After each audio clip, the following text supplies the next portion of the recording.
to...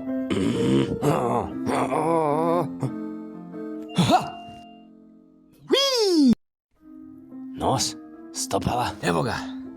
Čitač misli.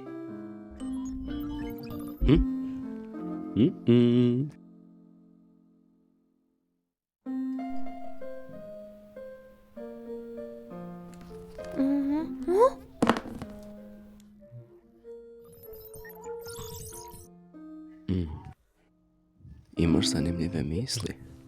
Čekaj, šta?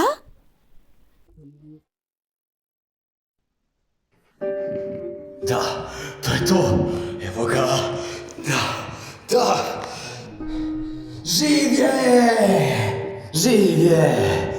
O, dame i gospodo, živ je!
Dođi, Mimi.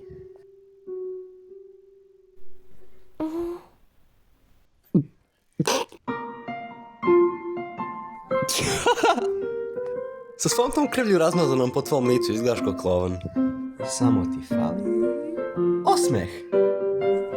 Eto ga, bolje.